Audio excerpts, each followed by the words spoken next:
queridos, conforme anunciamos, aqui está o pastor Mateus Omena, fique de pé. A igreja já o conhece, já é a segunda vez que ele está aqui, e inicialmente eu quero agradecer a sua atenção quando dos dois convites, ele sempre disposto e disponível para fazer a obra do Senhor. E está aqui, todos nós estamos felizes com a sua vinda e dispostos a ouvir aquilo que Deus tem a nos dizer. Então, a igreja, mais alguém pela primeira vez aqui? Não. Tem? Ali atrás, seja bem-vindo, também uma alegria recebê-lo. A igreja está feliz, diga amém. Portanto, estejamos agora orando para que Deus use o seu filho. Querido Pai, que a tua graça se derrame abundantemente e que a tua palavra tenha livre curso no nosso coração e que o teu Espírito Santo ministre aquilo que nós precisamos ouvir nesta noite. Te utiliza do teu filho mais uma vez. Todos nós aqui estamos para ouvir a tua palavra. Portanto, fala que os teus servos ouvirão. Amém, amém.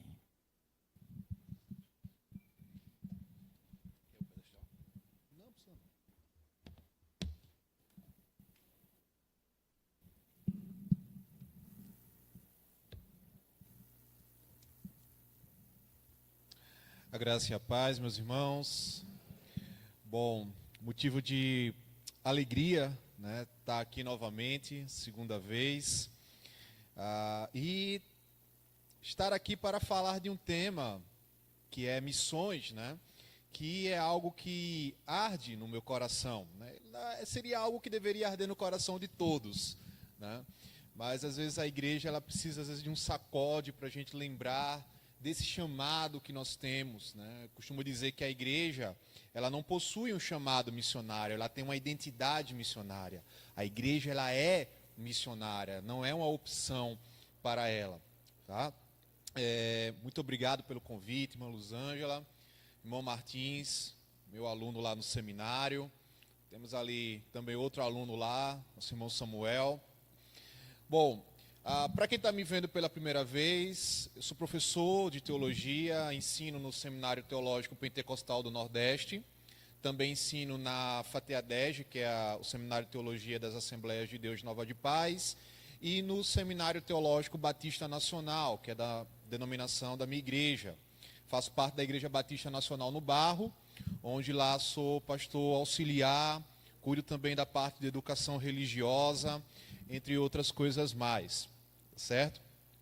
Também já fui missionário com o pessoal da Jocum, lá em Maceió, e em Belo Horizonte, né? Então tive algumas experiências com missões, principalmente na parte de missões urbanas, tanto em Maceió quanto em Belo Horizonte, trabalhando com meninos de rua, pessoas com situação de risco, e também tive a oportunidade de trabalhar com povos indígenas lá no Mato Grosso do Sul. Então, é algo que arde no meu coração. E nessa noite, fui incumbido da missão de falar um pouco para a igreja sobre a janela 1040. Certo? Então, hoje nós vamos sair daqui sabendo um pouco o que é a janela 1040. Creio que alguns já devem ter um conhecimento acerca do que é a janela 1040, mas além disso, quais os desafios da janela 1040? E o que nós, como igreja, podemos fazer pelos irmãos, pela igreja ali na janela 1040? Além disso, veremos também qual é o perfil daquela pessoa que sente esse chamado vocacional de ir, abrir mão de tudo e ir pregar o evangelho numa outra cultura, num outro povo, numa outra nação. Será que é algo assim, tipo, Deus está me chamando para ir para um desses países da janela 1040 e agora eu vou, Não, tem um preparo antes disso. Mas antes da gente falar da janela 1040, queria que você abrisse a sua Bíblia no livro de Atos, capítulo 11. Atos, capítulo 11, versículo 19 ao versículo 21.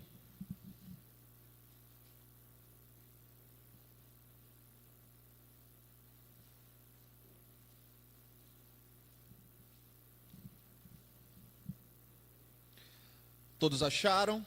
Amém? Acompanhe comigo a leitura. Diz: os que foram dispersos a partir da perseguição que começou com a morte de Estevão, se espalharam até a Fenícia, Chipre e Antioquia, não anunciando a palavra a ninguém que não fosse judeu. Alguns deles, porém, que eram de Chipre e de Cirene, e que foram até Antioquia, falavam também aos gregos, anunciando-lhes o evangelho do Senhor Jesus. A mão do Senhor estava com eles, e muitos, crendo, se converteram ao Senhor. A notícia a respeito deles chegou aos ouvidos da igreja que estava em Jerusalém, e enviaram Barnabé até Antioquia. Quando ele chegou e viu a graça de Deus, ficou muito alegre, e exortava a todos a que, com firmeza de coração, permanecessem no Senhor, porque era homem bom, cheio do Espírito Santo e de fé. E muita gente se uniu ao Senhor. Depois Barnabé foi a Tarso à procura de Saulo.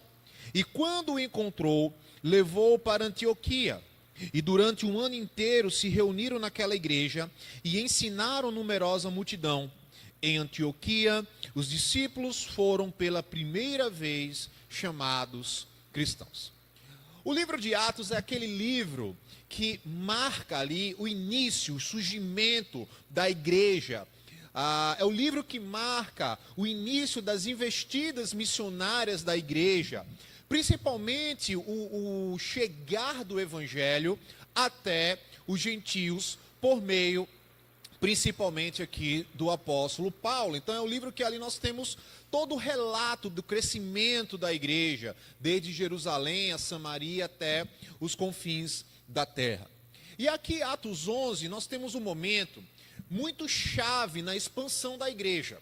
Veja, o Senhor Jesus, quando ressuscitou, chegou para os seus discípulos e deu uma ordem. A ordem é essa que cantamos nessa noite. Toda autoridade me foi dada no céu e na terra. Portanto, ide, fazei discípulos de todas as nações, batizando-os em nome do Pai, do Filho e do Espírito Santo, ensinando todas estas coisas, e eis que estarei convosco todos os dias até que eu retorne. Então ele deu uma ordem para a igreja: olha, vocês vão ficar em Jerusalém, mas não é em Jerusalém que vocês vão permanecer. Vocês precisarão levar essa mensagem, vocês precisarão fazer discípulos em todos os lugares da terra. Primeiro na Samaria, Judéia, até os confins da terra. Só que quando nós olhamos ali o livro de Atos, até aqui, o capítulo 11, a igreja ainda estava muito restrita à região de Jerusalém. Havia uma relutância ainda dos irmãos ali da igreja de Jerusalém em saírem ali da sua zona de conforto para proclamar o evangelho nas demais regiões que o Senhor Jesus havia ordenado. E aí o que acontece? Capítulo 8 de Atos, nós temos o início da perseguição à igreja. Um jovem religioso, um fariseu, zeloso na lei, mas um zelo sem entendimento, como ele mesmo vai dizer, chamado Saulo, começa a perseguir a igreja.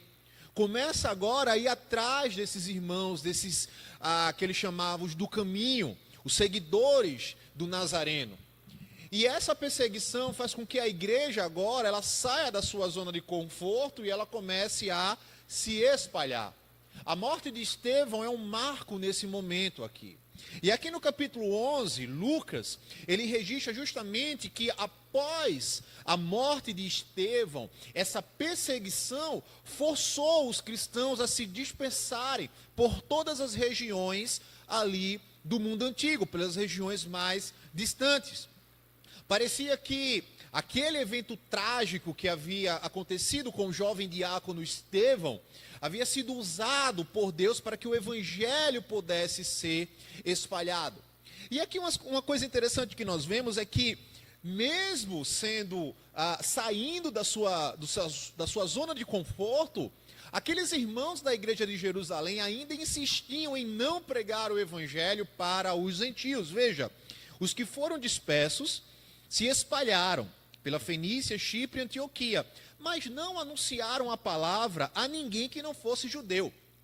Então, o pessoal lá começou a sair, a fugir por causa da perseguição. Mesmo Paulo convertido, a perseguição ainda continuava com a igreja, mas ainda assim eles só insistiam em pregar para judeus. Mas aí, no versículo 20, nós temos uma virada de chave. Alguns deles, ou seja, algum desses irmãos, porém, que eram de Chipre e de Cirene e que foram até Antioquia, falaram também aos gregos, anunciando-lhes o evangelho do Senhor Jesus. E o que é que acontece com isso daí? Lucas ele vai dizer que a mão do Senhor estava com eles, e muitos crendo se converteram ao evangelho. Então agora aquele evangelho que estava restrito ali somente aos judeus, agora passa a alcançar os gentios. Passa agora a alcançar os gregos, passam a alcançar aqueles que eram desprezados, porque não pertenciam à etnia dos judeus. E aí, a notícia acerca daquilo dali chega à igreja de Jerusalém. Alguém chega lá para os apóstolos lá em Jerusalém e diz, olha, eu estou sabendo que ali na região da Antioquia tem muitos gregos, muitos gentios se convertendo. O que está acontecendo? Será que é uma conversão genuína mesmo? O que está acontecendo? O que a igreja faz? Manda Barnabé para ir ver. Versículo 22, a notícia a respeito dele chegou aos ouvidos da igreja que estava em Jerusalém e enviaram Barnabé a Antioquia. Quando ele chegou, viu a graça de Deus e ficou alegre. Veja que coisa impressionante aqui. Barnabé ele chega lá, na região de Antioquia, vê o mover de Deus ali, vida se rendendo ao nome do Senhor Jesus, e ele fica alegre com aquilo. Ele fica contente, por quê? Porque ele está vendo o cumprimento do ID ali, no meio dos irmãos.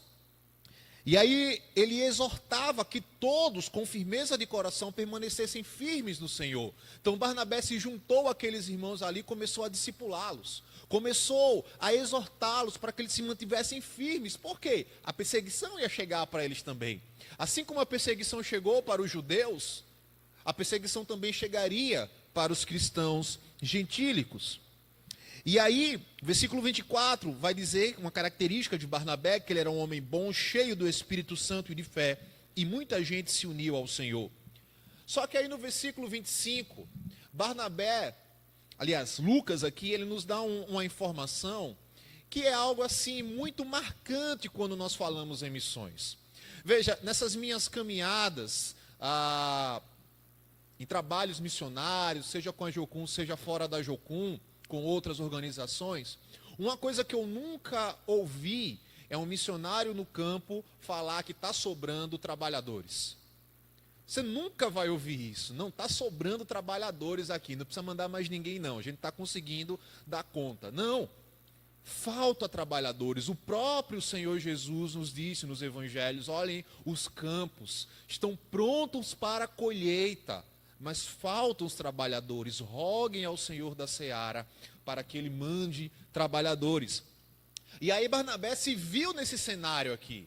Tem muita gente se convertendo, tem muita gente para se pregar o evangelho. Eu preciso de ajuda. Eu preciso procurar alguém para me ajudar. E Barnabé vai justamente ao encontro de Paulo. Vai dizer que Barnabé foi a Tarso à procura de Saulo. Uma coisa interessante aqui no texto é que o fato aqui de Barnabé ir procurar Saulo aponta que não foi uma procura fácil. Ele chegou lá em Tarso e não encontrou Paulo assim de bate-pronto. Ele teve que rodar pela cidade para poder encontrar Paulo. Paulo nesse momento estava recluso ainda estava naquele período de aperfeiçoamento, de estudo, de preparo. A gente estima que Paulo passou cerca de 15 anos, desde a sua conversão até o início do seu ministério missionário e pastoral, lá aqui em Atos 13. Então foram 15 anos de preparo até ser enviado ao mundo gentílico. E aqui nós temos o pontapé inicial. Barnabé vai lá e chama. E quando o encontrou, versículo 26, o levou até Antioquia. E durante um ano inteiro se reuniram naquela igreja e ensinaram numerosa multidão. Em Antioquia, os discípulos foram pela primeira vez chamados cristãos.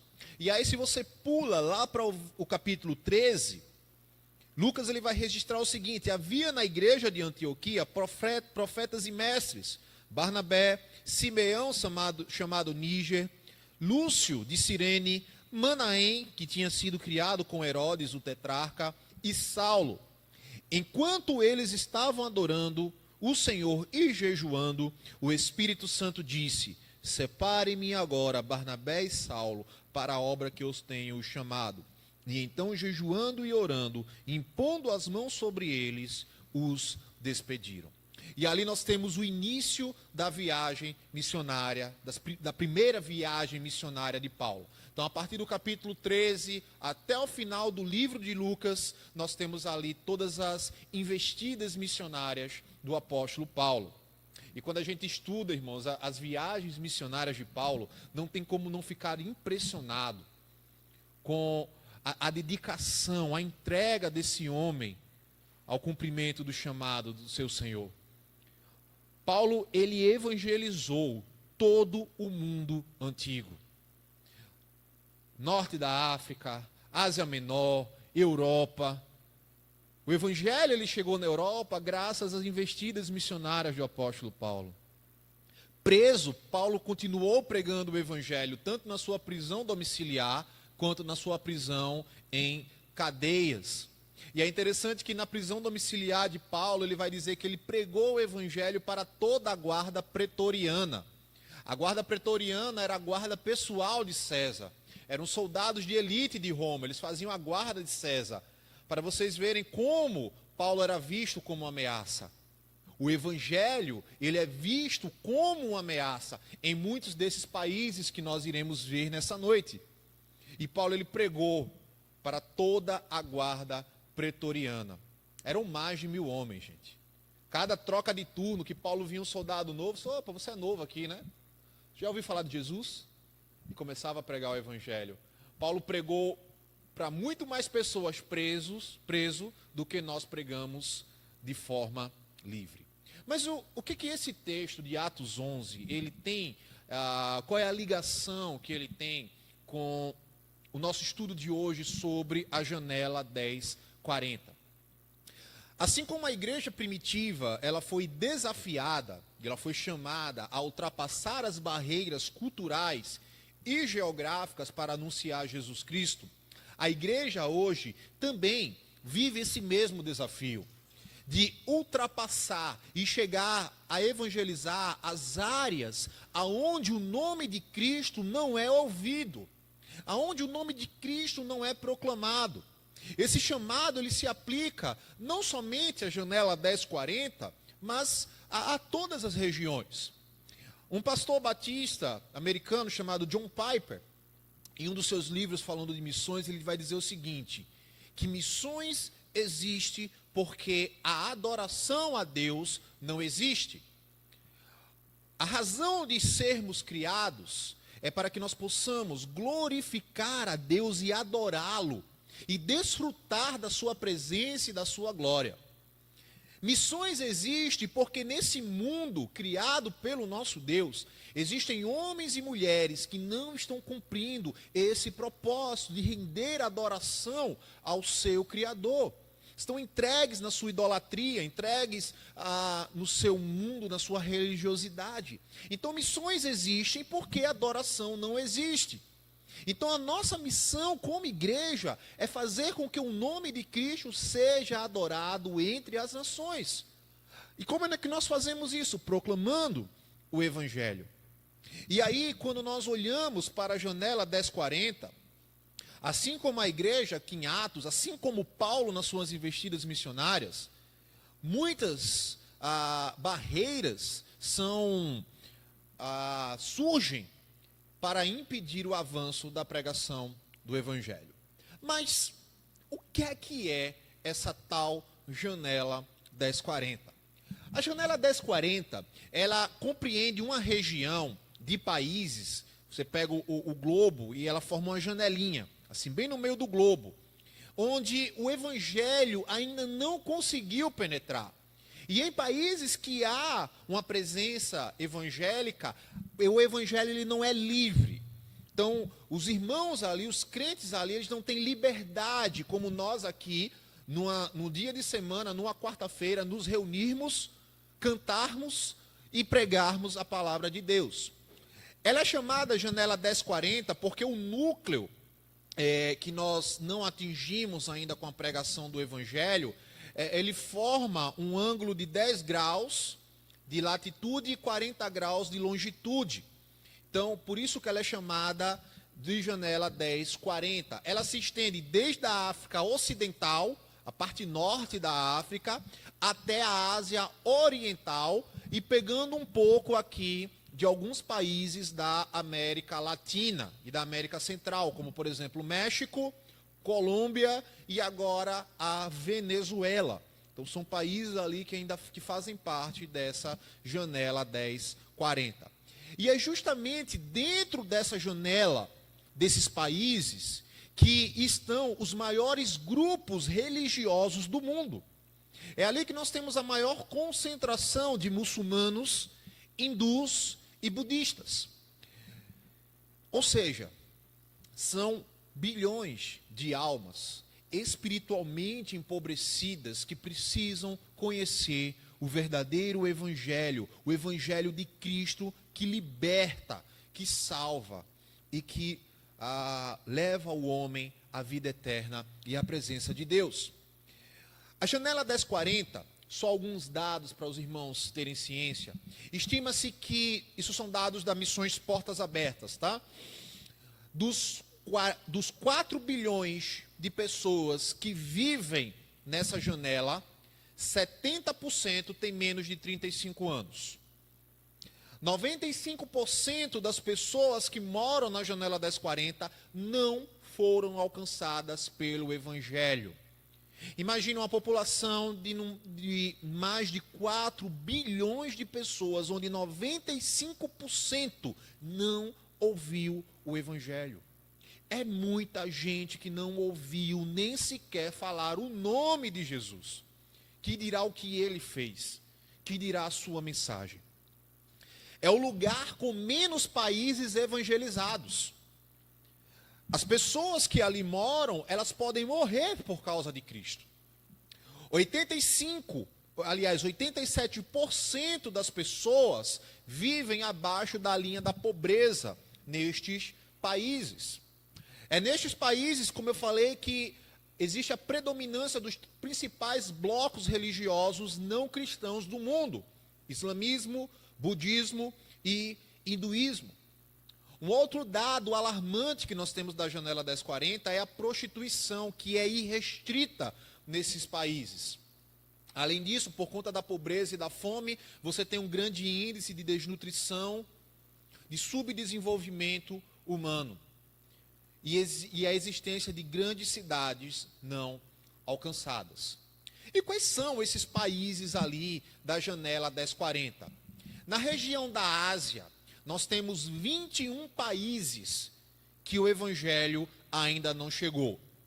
Afeganistão, Bangladesh, Bahrein, Butão, Camboja, China, Coreia do Sul, Coreia do Norte. Apesar da Coreia do Sul ela não fazer parte propriamente da janela 1040, mas os dados colocam como um país pouco evangelizado.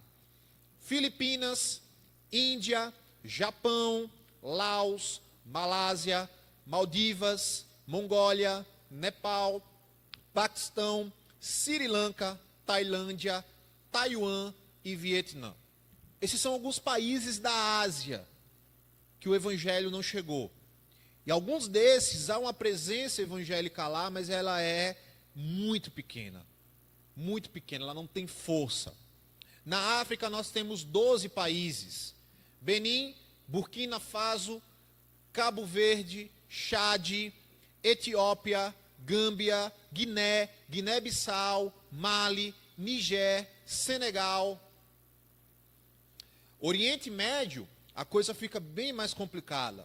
Nós temos 22 países: Arábia Saudita, Argélia, Catar, Egito, Emirados Árabes, Iêmen, Irã, Iraque, Israel. Sim, Israel entra na janela de povos não alcançados. Israel é uma nação. Uma coisa que eu sempre costumo dizer é que quando nós fazemos cultos de missões, conferências, nós sempre lembramos de orar pela evangelização do Egito, do Oriente Médio, da Líbia, desses países que a gente sabe que são muçulmanos. Mas muitas vezes esquecemos de orar por Israel. Israel é um país que precisa ser alcançado pelo Evangelho. É um povo que precisa receber a palavra do Evangelho. Palestina, Jordânia, Kuwait, Líbano, Líbia, Marrocos, Mauritânia, Omã, Síria, Sudão, Tunísia, Turquia. E na Eurásia, que é aquela parte do leste europeu, nós temos Cazaquistão, Turcomênia, Tajiquistão. Então, veja que é um grande desafio a janela 1040. Na Europa, nós temos 4 países que fazem parte dela: Albânia, Chipre, Gibraltar e Grécia. Então, veja, irmãos, que são muitos lugares que ainda precisam ouvir a mensagem do Evangelho. São muitos lugares que precisam de pessoas, de homens e mulheres, falando do amor de Cristo na cruz do Calvário. Mas por que a janela 1040, ela chama a nossa atenção, ela chama a atenção da igreja, chama a atenção quando nós pensamos nela? É interessante que isso que acontece aqui em Atos 11, acontece justamente na região da janela 1040. Se você pegar um mapa antigo, do mundo antigo, você vai ver que todos esses lugares aqui, relatados por Lucas, fazem parte ali da janela 1040. É nessa região da janela 1040 onde nós encontramos a história de Adão e Eva. Foi ali que Deus criou e colocou o jardim na região do Éden. Foi ali onde começou a história do povo de Israel, onde o Senhor chamou Abraão para sair de Ur dos Caldeus, para a terra que o Senhor iria mostrar para ele. Foi ali onde o Senhor deu a terra prometida para o povo de Israel. Foi naquela região ali onde o Senhor Jesus pregou, viveu seu ministério de 3 anos, morreu, ressuscitou. Foi ali que a igreja, ela nasceu e saiu proclamando o evangelho para as demais regiões. Toda a narrativa bíblica, ela nos mostra justamente nessa área ali central. Além disso, a janela 1040, esses países que envolvem a janela 1040, eles são vistos como o berço da civilização. Nós temos ali, se você pega os livros de história e geografia antiga, você vai ver ali a região da Mesopotâmia, do Egito, toda a influência que essa região tinha para o mundo antigo. Impérios surgiram e sumiram dentro dessa região. Na segunda viagem missionária de Paulo, nós temos Paulo percorrendo toda essa região que hoje nós conhecemos como janela 1040. E hoje é uma região onde você não pode falar do amor de Jesus. Um outro dado em relação à janela 1040 é que 2/3 da população mundial residem lá. 2/3 da população reside nessa pequena área retangular aí. Essas pessoas, elas vivem em 62 países, abrangendo ali diversos países, mais de 4 bilhões de pessoas, se tornando assim esse desafio imenso para a igreja. Um outro dado em relação à janela 1040 é em relação ao islamismo. É na janela 1040 que nós temos o coração do Islã, a religião muçulmana. Norte da África e Oriente Médio representam ali o núcleo da religião islâmica. E um dado alarmante, meus irmãos, é que os adeptos do islamismo, eles estão aumentando, eles estão crescendo cada vez mais. Por quê? Porque eles começaram um trabalho de peregrinação. Muitos muçulmanos eles começaram a migrar para países como França, a Espanha, Portugal, e ali eles começam a pregar a fé deles. Uma das estratégias que os povos islâmicos eles usam é constituir família com mulheres não muçulmanas. Porque pela lei do Corão é permitido que um homem muçulmano, ele se case com uma não muçulmana. Por quê? Ele casando-se com a não muçulmana, pela lei do Corão, ela tem que se converter à fé. Ela se converte à fé, do casamento vem o quê? Filhos. E os filhos serão o quê? Muçulmanos, que se casarão com outros muçulmanos ou não muçulmanos, e gerarão filhos. E aí a população muçulmana ela vai crescendo cada vez mais. Hoje é a segunda maior religião do mundo depois do cristianismo. A Europa mesmo, ela vive um momento em que ela está praticamente toda islamizada. Os muçulmanos estão em vários lugares. E não se engane, porque aqui no Brasil já há investidas islâmicas. Sabe onde eles estão atuando? No Nordeste.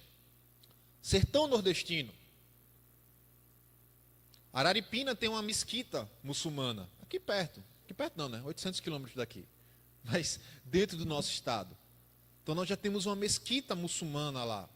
Certa vez eu fui visitar um trabalho de um missionário lá, da antiga igreja que meu pastor fazia parte, e ele me relatou que os muçulmanos eles estavam usando da seguinte estratégia: eles estavam se apresentando para as pessoas como cristãos, e aí quando as pessoas elas abriam a porta para eles começavam a pregar sobre o islamismo.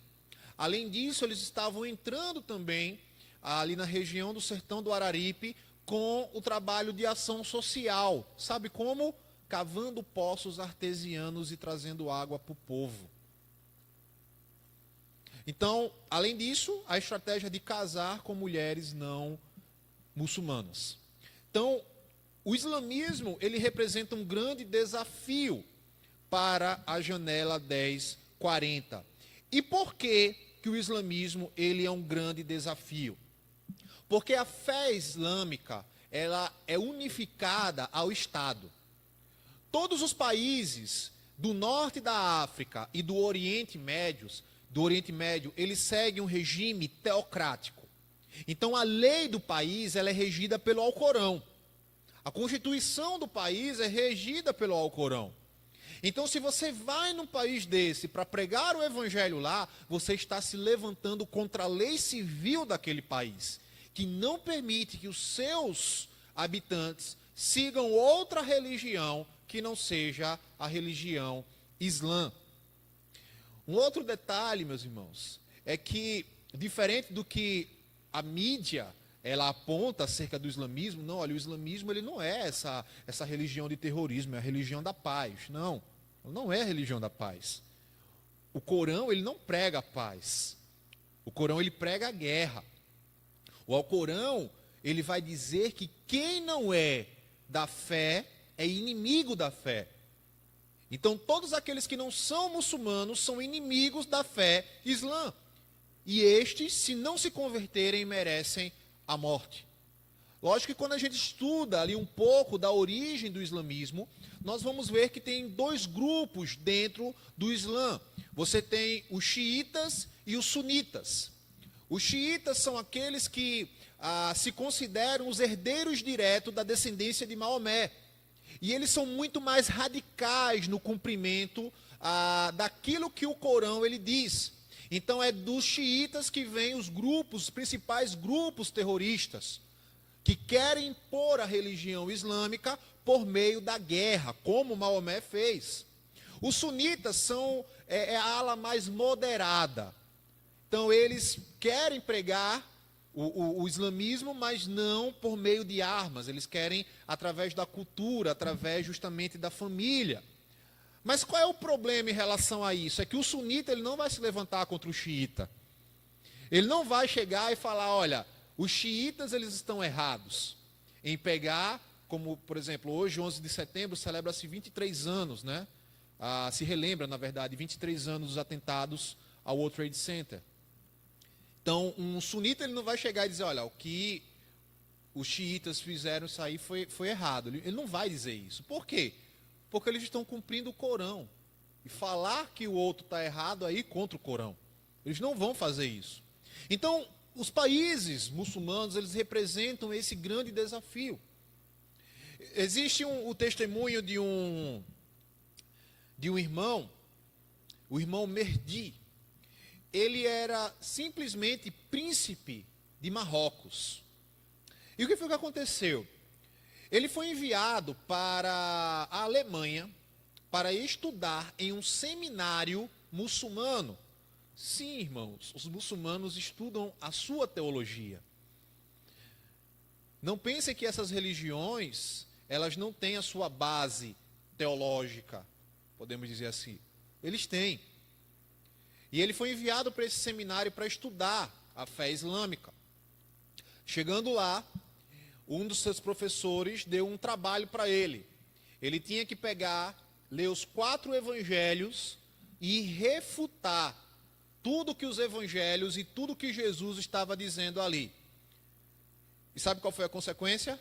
Ele se converteu. Ao ler os 4 evangelhos, o Senhor falou ao coração dele e ele se converteu. E aí o que aconteceu? Ele não pôde mais voltar para o seu país. Ele sofreu diversos atentados de morte. A sua família o deserdou. E ele pediu abrigo aqui no Brasil. Ele reside aqui no Brasil. Ele estava uns 2 anos atrás na Consciência Cristã, dando o seu testemunho. Vários e vários relatos que nós temos visto acerca da janela 1040 ali nessa região dos países muçulmanos, de irmãos e irmãs que se converteram porque o Senhor se revelou a ele de forma sobrenatural, através de sonhos, através de algum pedaço da Bíblia que ele achou perdido. E eles não podem compartilhar isso com a sua família, não podem compartilhar isso com outros. Por quê? Porque eles são sentenciados à morte. Os países do Oriente Médio. No norte da África, você tem uma certa liberdade em pregar o Evangelho. Por quê? Esses países africanos, eles são países adeptos da religião animista.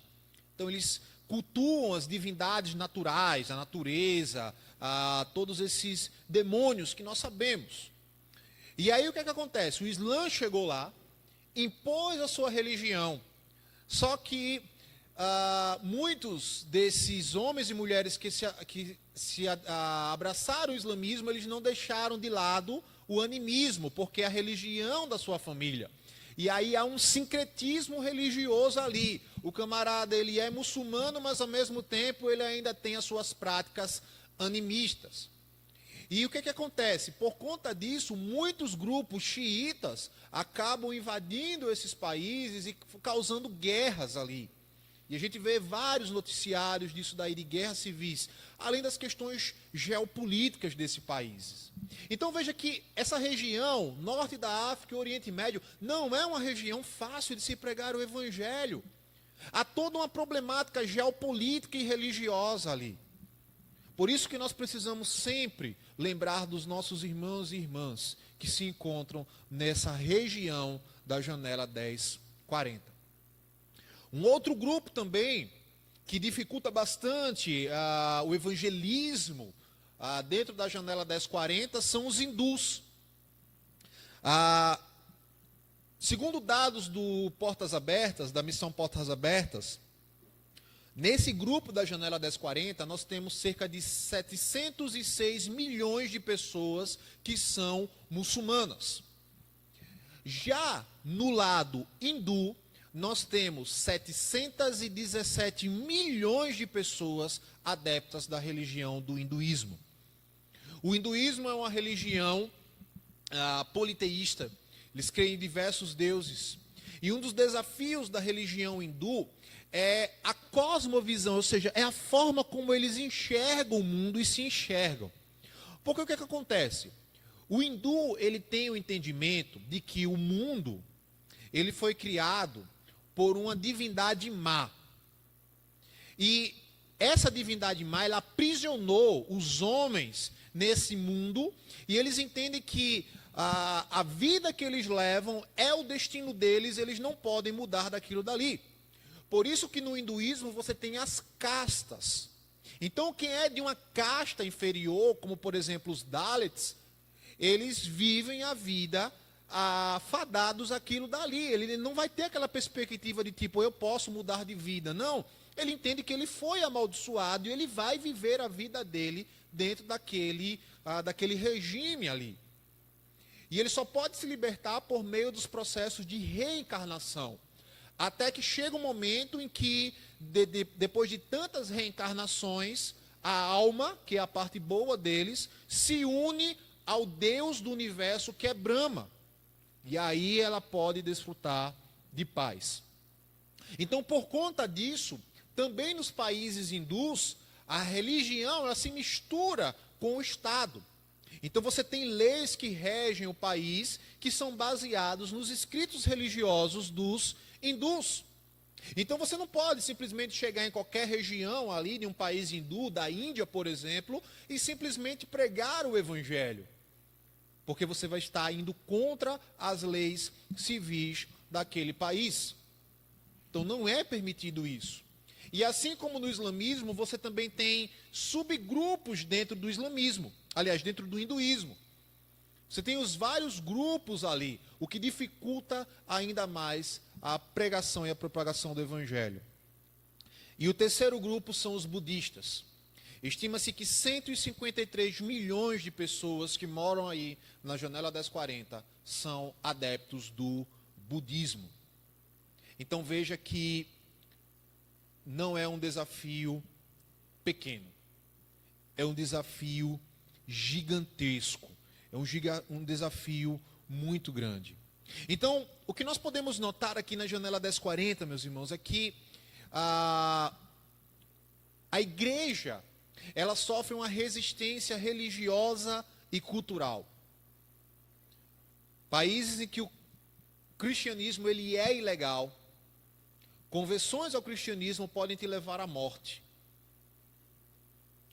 E não é a polícia que vai te denunciar, não. São os teus parentes. É pai, mãe, irmão, tio, avô. Basta saber que você é cristão. Eles vão te denunciar. Sem dó nem piedade. Eles não vão pensar duas vezes, porque você é tido como um traidor. A perseguição religiosa ela é muito forte nesses países.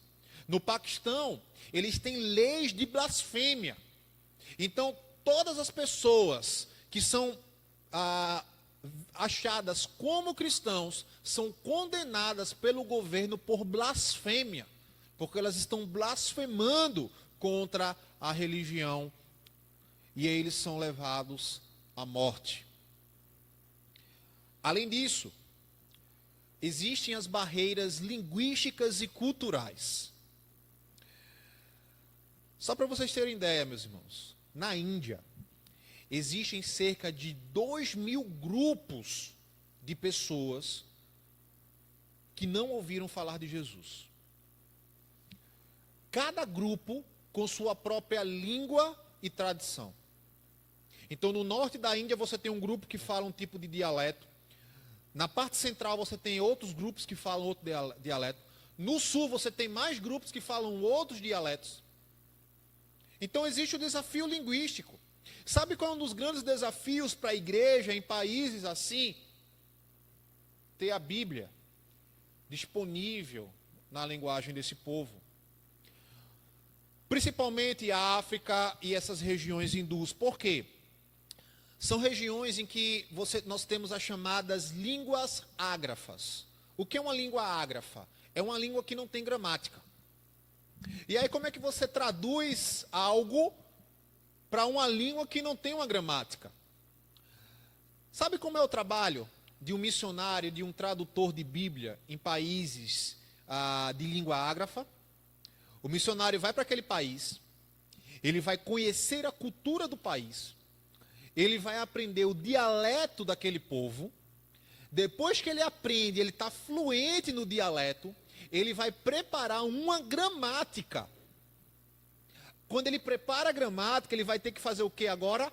Alfabetizar o povo. Por quê? O povo ele sabe falar, mas não sabe escrever. Então ele vai alfabetizar. Depois que ele alfabetiza o povo, aí ele vai traduzir algum livro da Bíblia para a língua daquele povo. E aí vem o outro desafio. Por quê? Nós hoje temos a Bíblia em português. A Bíblia ela já é uma tradução das línguas originais, grego e hebraico. Aí o tradutor ele vai ter que ir para o grego, para o hebraico, para a língua nativa dele, se ele for brasileiro, português, para depois ir para a língua que ele agora fez.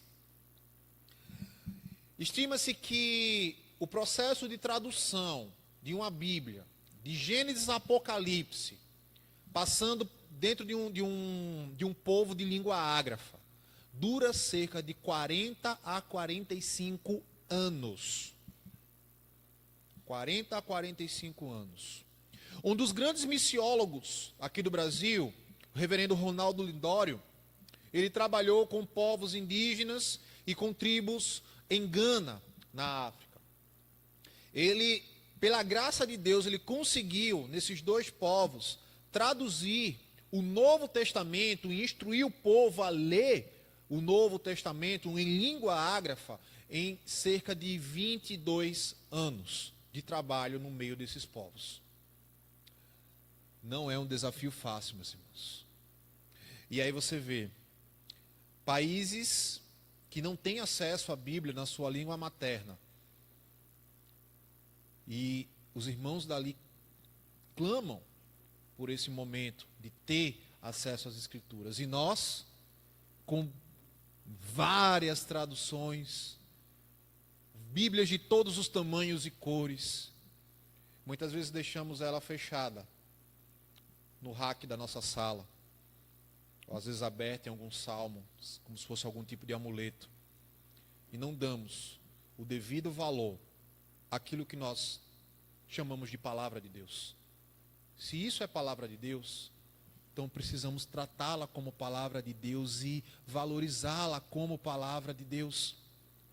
Uma vez eu vi um testemunho de um missionário em um desses países ali, no período da cortina de ferro, e ele relatava de uma irmã que o serviço secreto ali encontrou a Bíblia na casa dela e retirou dela. E quando a cortina de ferro ela caiu, ela teve a sua Bíblia devolvida. E ele relata que a emoção daquela irmã foi tremenda. Ela disse: eu tenho a minha Bíblia de volta, como eu estava com saudade da minha Bíblia. Ela abraçou a Bíblia, ela se agarrou com a Bíblia. Lá na China, os crentes não podem ter Bíblia em casa. Eles só podem ler a Bíblia na igreja. É uma fila. A Bíblia está lá, ele vai, lê um pedacinho e sai. Vem o outro, lê outro pedacinho e sai. O governo chinês monitora tudo aquilo que é pregado pelas igrejas na China. Coreia do Norte nem se fala. Já tem anos que a Coreia do Norte lidera o ranking de país mais hostil ao cristianismo.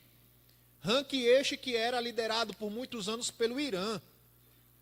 A Coreia do Norte, ela ultrapassou isso daí. Lá você não pode. Uma das estratégias que os missionários eles usam para pregar o evangelho na Coreia do Norte é utilizar o chamado livro sem palavras. O que é um livro sem palavras? É um livro que ele só tem cores. Ele tem o amarelo, o verde, o preto, o vermelho e o branco. E através dessas cores, eles começam a falar de todo o plano redentivo. E aí os missionários fazem o quê? Eles chegam em uma região ali da Coreia do Sul, você tem essa liberdade, pegam esses livros, que eles são fabricados numa espécie de plástico, e jogam no mar. A corrente marítima, do ponto que eles jogam, leva esses livros para a praia que fica do lado da Coreia do Norte. Os soldados norte-coreanos, eles vão passar ali fazendo suas rondas, vão ver aquele livro, vai pensar que é sujeira. Depois de um tempo, os irmãos vão lá, pegam esses livros, escondem, levam consigo para suas casas, para, em algum momento, conseguirem pregar o evangelho para alguém. E a gente tem total liberdade de falar de Jesus. Uma coisa que eu digo, nós conseguimos falar de todos os tipos de assunto.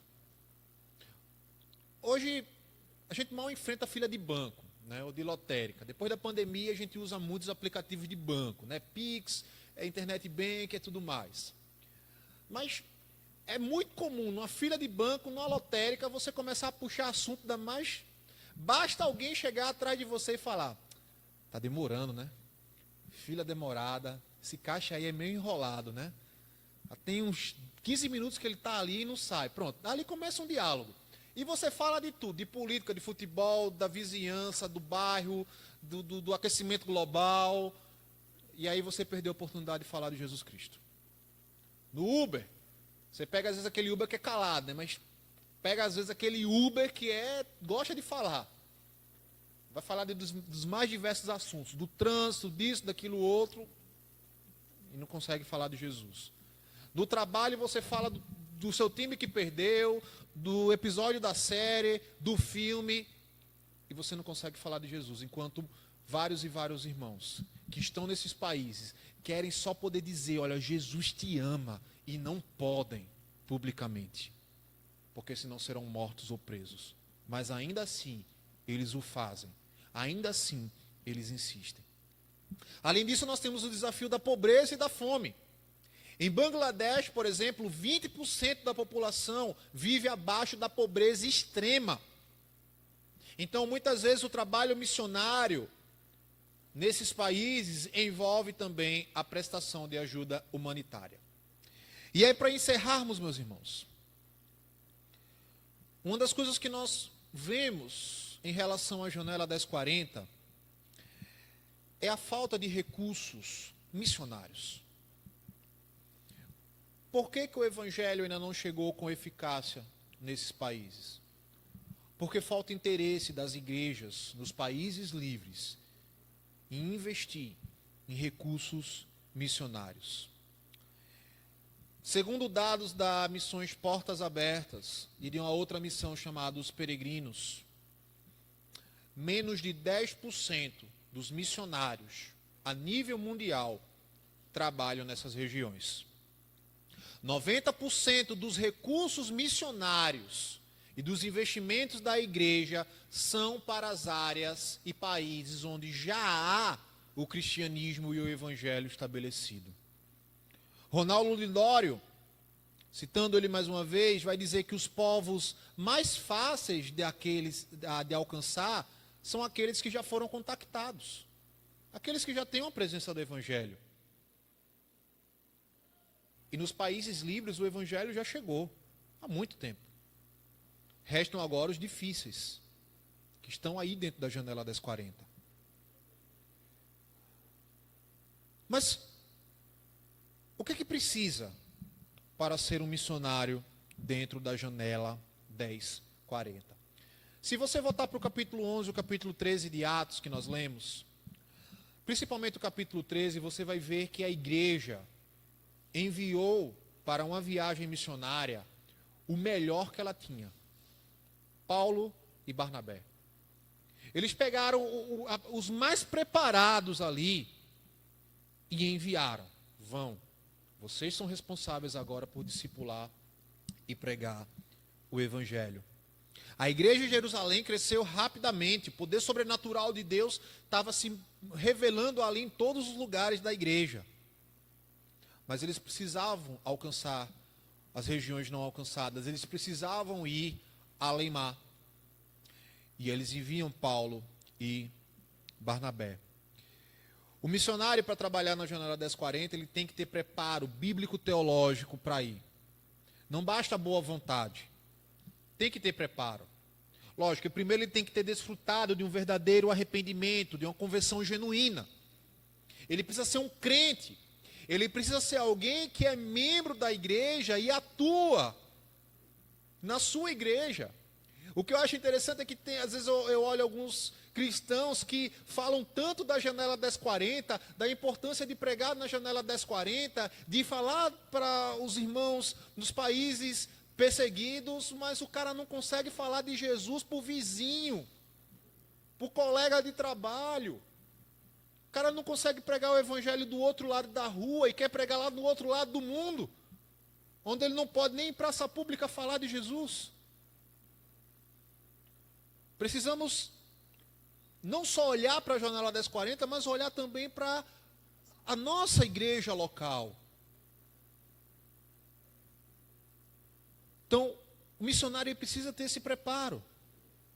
Ele precisa ter um conhecimento profundo das Escrituras. A Escritura tem que estar aqui e aqui. Ele não vai ter essa liberdade de sair andando com a Bíblia no meio da rua, parar alguém, abrir um texto bíblico e ler. Ele tem que estar com a palavra guardada no coração dele. E para isso ele tem que conhecer, ele tem que ler. Sabe qual é um dos problemas que nós enfrentamos para evangelizar? É que nós não conhecemos o Evangelho. Porque quando você conhece de algo, você consegue falar com propriedade daquele algo. Eu sou profissional de TI. Então eu sou alguém habilitado para poder falar de questões de tecnologia. Então eu falo com confiança.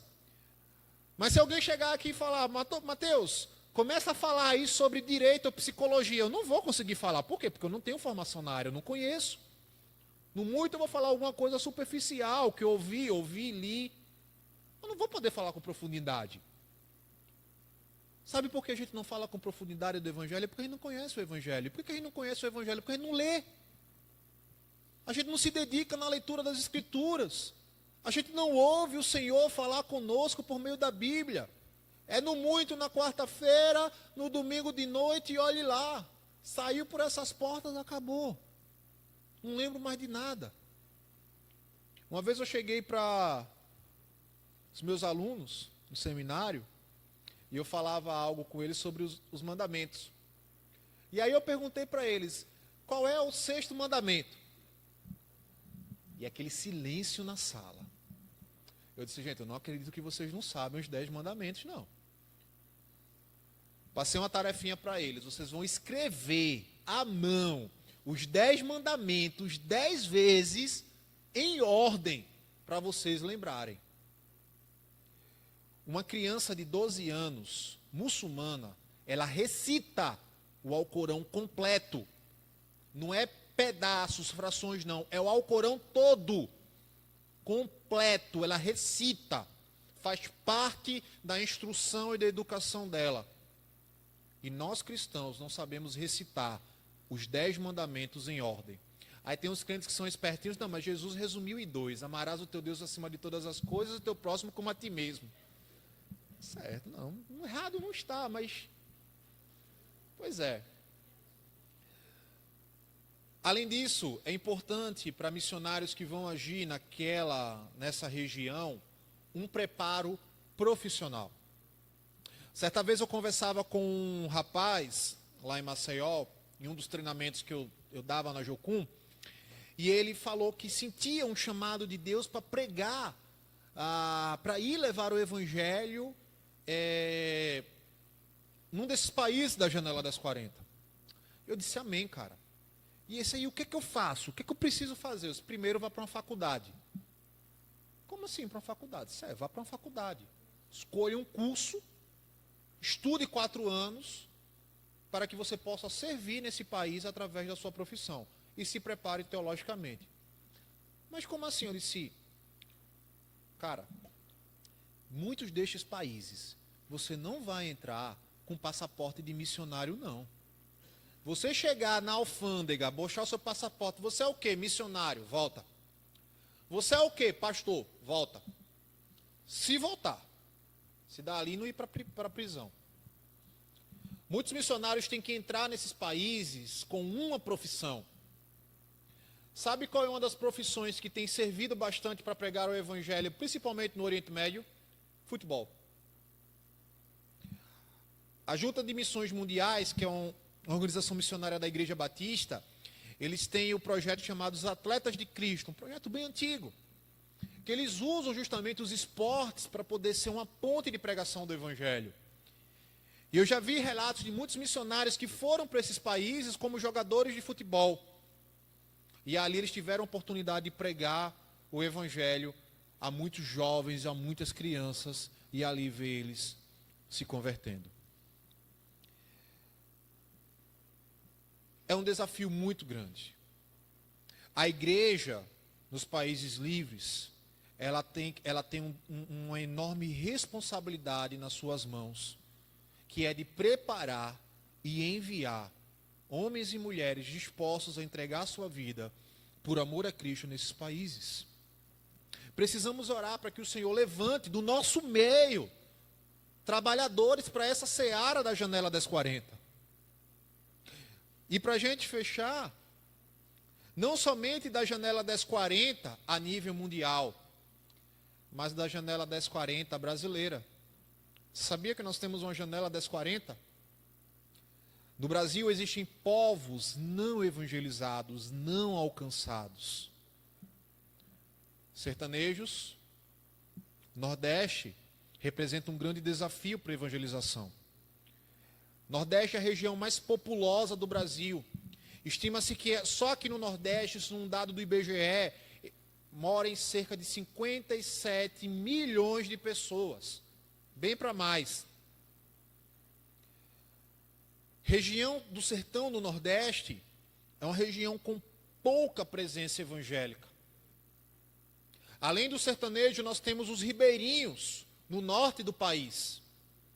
Nós temos os povos indígenas, tanto do norte do país quanto na região nordeste e sul do país. Como eu falei, eu trabalhei com povos indígenas no estado do Mato Grosso do Sul, na cidade de Amambai, cidade que é fronteira ali com o Paraguai. Além disso, nós temos os quilombolas, nós temos os ciganos, e nós temos também um grupo que muitas vezes é esquecido pela igreja e faz parte dos povos não evangelizados do Brasil, que são os surdos. Os surdos também precisam do evangelho. O chamado do Senhor está aí. E como é que nós, igreja, podemos trabalhar e atuar? Orando. Muitos de nós aqui não conseguiremos chegar nesses países por conta própria, mas nós podemos chegar neles com os nossos joelhos, orando.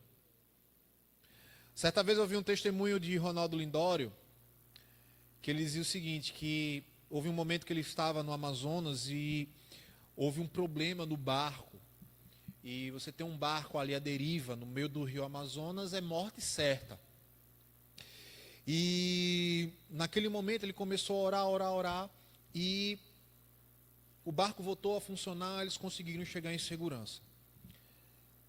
Momentos depois, ele contando esse testemunho na igreja, uma irmã chegou e disse para ele: pastor, eu sempre oro pelo senhor, e tal dia, tal hora, o Senhor me incomodou para eu levantar e orar pela vida do senhor. E ele associou que justamente naquele momento que a irmã estava orando por ele, era aquele momento que ele estava ali, enfrentando aquela luta. A nossa oração, ela surtirá efeito por causa de quem a escuta, de quem ouve. O nosso Deus, Ele está lá com os nossos irmãos na janela 1040. Precisamos lembrar deles, não em momentos particulares de missões. É culto de missões, vamos orar pelos irmãos da janela 1040. Pronto, depois disso esquece da janela 1040. É conferência missionária, vamos interceder pelos povos na janela 1040. Amém. Todo mundo ora pelos países e tal. Passou a semana, você já nem lembra o que é mais a janela das 40. Precisamos ter um momento de oração constante por eles. Precisamos orar para que o Senhor levante homens e mulheres aí. Precisamos ajudar, adotar missionários, ver com alguma agência missionária que atua lá, Portas Abertas, Pioneiros, Jocum, tantas outras. Como nós podemos contribuir com esses irmãos e irmãs lá? Nós precisamos cumprir o ID do Senhor, assim como a igreja em Atos cumpriu o ID. Amém? Vamos orar mais uma vez. Senhor, nós aqui estamos diante desse grande desafio, Deus. Que essa noite não seja apenas uma noite onde nós estaremos saindo daqui da tua casa com um apurado de informações sobre essa janela 1040, sobre o que acontece ali, sobre os desafios que o teu povo, os teus filhos, os teus servos vivem, informações sobre os países o qual não chegaram ao teu evangelho. Não, Senhor, que não seja só uma mera informação, mas que isso sirva de combustível para que nós possamos constantemente orarmos, Senhor, por aqueles irmãos ali. Orarmos para que as portas do evangelho sejam abertas nestes países. Orarmos para que esses irmãos que muitas vezes têm que passar 1, 2, 4 anos apenas evangelizando uma pessoa, possam ter estratégias e pregar cada vez mais o teu evangelho para mais e mais pessoas ali. Senhor, assim como o Senhor moveu a igreja em Jerusalém, move a tua igreja aqui no Brasil, move a tua igreja aqui em Pernambuco, aqui em Paulista, Olinda, Recife, onde quer que ela esteja, para que possamos ser intercessores, mantenedores e enviadores de obreiros para não só a janela 1040, mas também para a nossa própria nação. Levanta, Senhor, homens e mulheres vocacionados a pregar o teu evangelho, a instruir, a preparar. Tem misericórdia de nós também, Senhor, porque muitas vezes temos a oportunidade de falar do teu amor, temos a oportunidade de evangelizar, temos o privilégio de poder andar com a tua palavra em nossas mãos e ainda assim não valorizamos e nem aproveitamos o tempo oportuno. Que o Senhor possa nos ajudar e nos capacitar, Deus. Que a chama do ID possa queimar e arder no nosso coração constantemente. No nome de Jesus. Amém.